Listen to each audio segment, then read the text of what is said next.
Hello, I'm Madison, and welcome to What God Says. Here on What God Says is literally centered around the Word of God and what God has to say about anything and everything that we go through. We do live in a world where everybody has something to say, they always have a lot to say. But as followers of Christ, we want to make sure that Christ is our firm foundation. We want to make sure that we are seeking Him and what He has to say, and that He is the loudest voice in our life, no matter what the situation is. And so that's what we do here. We listen to what God says. And today we're going to be talking about music and specifically submitting all your music to God, whether it's directly promoting sin or not. This video should be like a friendly reminder about music. I be seeing like on TikTok, a lot of people, a lot of followers of Christ are like, oh, I learned the difference between carnal music and secular music, so I just don't listen to carnal music. Secular, denoting attitudes, activities, or other things that have no religious or spiritual basis. So, secular music is music that has nothing to do with God. It doesn't necessarily glorify God, right? And then carnal.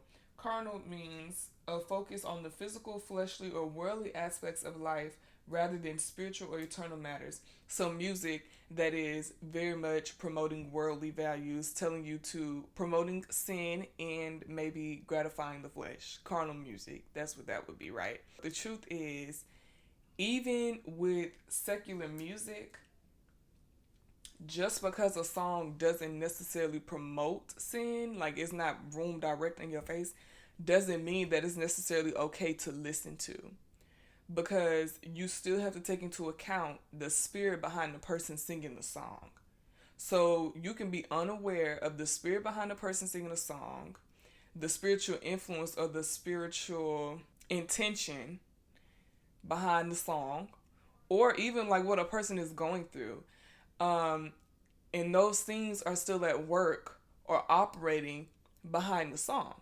So we can't just justify listening to secular music because it's not telling us to sin. Like we shouldn't justify that, and it's more than just listening to the words of a song. Words are very powerful. We know that life and death and the power of the tongue. We already know that words are very powerful. But if you have a song that's not telling you to sin, then you think, oh, okay, then I can listen to it. No, it's more than just the words. You have to, you know what I mean? Like it's more to it than just the words that we are listening to. So again, don't justify listening to a secular song just because it doesn't actively promote sin, or the lyrics don't promote sin and tell you to go sin or tell you to gratify the flesh or things of that nature. And so I think in this conversation of talking about music, we should also talk about how powerful music is.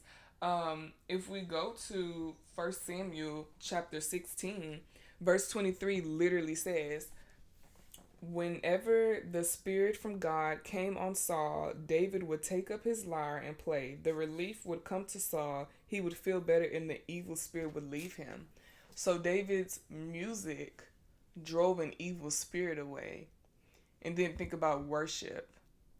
Worshiping the Lord. Think about what worshiping the Lord looks like, what worshiping the Lord does, showing deep adoration and devotion and gratitude to the Lord. And then also, music is used to express emotions. In the Bible, is the emotions are being expressed to the Lord.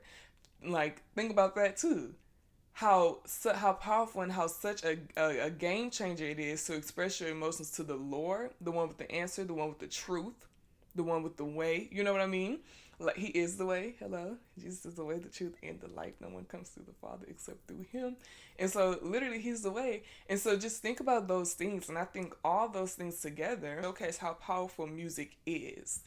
How powerful and how purposeful music is, right? If this is what music looks like in a biblical sense, so in the true sense, think about worldly music and how it can impact and influence you in so many ways without you even knowing, with you being unaware of it, because you're listening to a song just because the lyrics are not bad.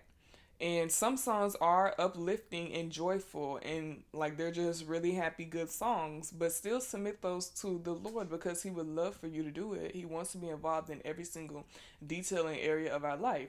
So just ask the Lord, even if it's not a sinful song, just ask the Lord, oh, can I listen to this? And He will literally let you know. We shouldn't just justify and bypass seeking the Lord about our music just because it doesn't tell us to sin. And that was my friendly reminder for today.